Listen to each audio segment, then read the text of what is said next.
Hey Bookaholics, so welcome back to another video. Today I am bringing you a dedicated series review of the Icefjord series by Zaya Feli.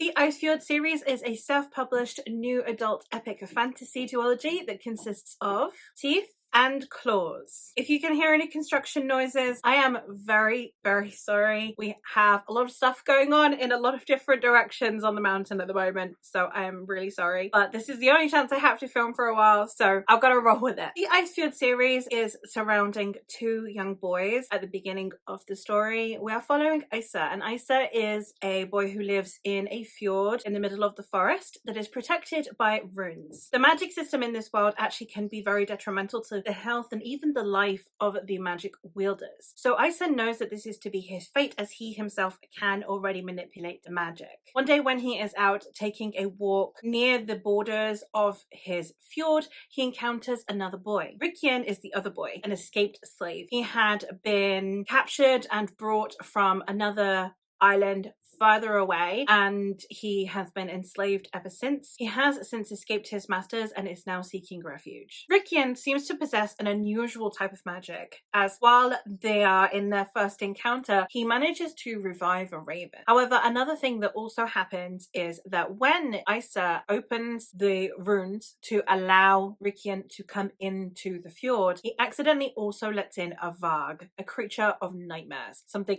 horrific and terrifying. As the two boys go their separate ways, we then encounter them 6 years later and the repercussions of these actions and this fateful encounter. It is a queer romance, so we do have a male-male romance going on between the two. It is a very accessible writing style. It's a very enjoyable story. I think Zaya Feli goes really underappreciated as an author and underhyped, so I'm glad to be doing this review today. I'm going to be going through this where I'm going to talk about the writing, I'm going to talk about the plot, I'm going to talk about the characters, and then I'll talk about the world building. So starting out with the writing, Zaya Feli is an author who writes very accessible fantasy. Her fantasies are very much the kind that have protagonists that are adults, or in this case new adults, so above 18 but under 25, but we are following them through a very approachable and accessible writing style. This means that a lot of the things that we see, a lot of the interactions are that of adults, so you are seeing kind of a more mature decision-making process, and therefore you are not getting necessarily the same amount of melodrama that you would expect from a younger teenage book,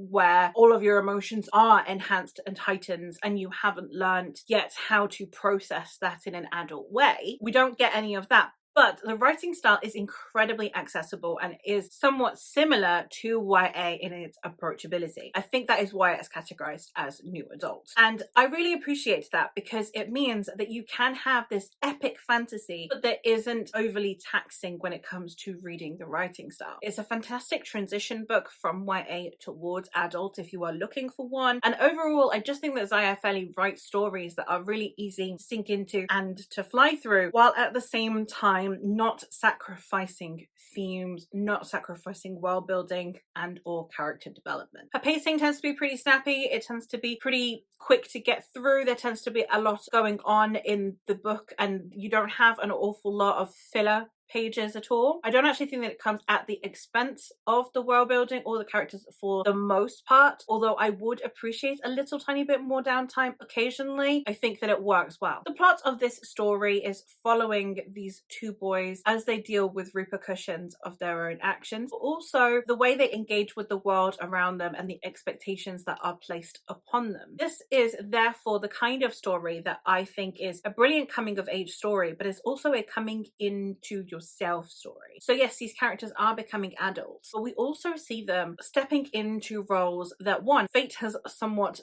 designed for them, but also ones of their own choosing and their own making. It's not just simply, oh well, my father says I have to do this, but at the same time it's not an act of rebellion like you would get in a YA. It's more of a conscious decision to choose your own path, and I really appreciated the way that Zaya Feli guided these characters through that. As for the characters themselves, I think they have a very interesting character arc. We do have a slight amount of a corruption arc at times. We do have the way that they are processing their pain, their fears, their responsibilities, as well as their feelings for one another right there on the page, which makes it very, very easy for you to get to know them. It makes you be able to understand their motivations, as all of these things are interlinking between their past, their family's expectations, their own aspirations, and then their own feelings, and the way that they intermingle on the backdrop of this world and the happenstances of it at this time. And then finally, I'm going to get into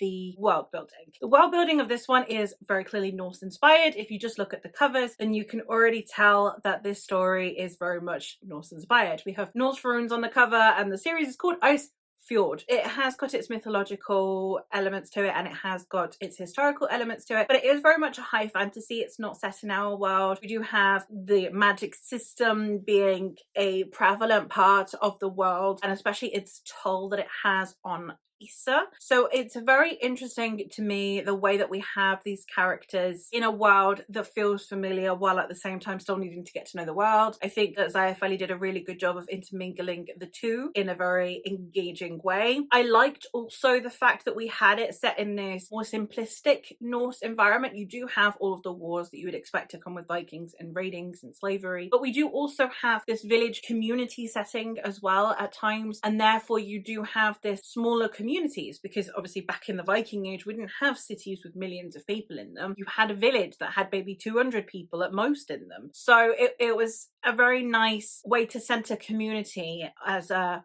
offset of all of the violence and the raiding, etc. So it was a good time, and I really appreciated the combination of the two, that it wasn't solely focused on seafaring. It also had the stationary land aspect that comes with Vikings. But that is it for this review. So overall, I really enjoyed this series. I rated both books 4 stars, and I would highly recommend checking out Zaya Feli. She's a very, as I said, underappreciated author in this space. Thank you, Kaz from Cats and Camera, for recommending Zaya Feli to me way back when. I'll leave Kaz's link down below in case you want to check out other recommendations. But that is it for this review. So I hope that you have enjoyed. Let me know if you've read this series, or based off of my enjoyment of this series, a series you would recommend I check out. But that is all from me for today. So thank you so much for watching, and I'll catch you in another one soon.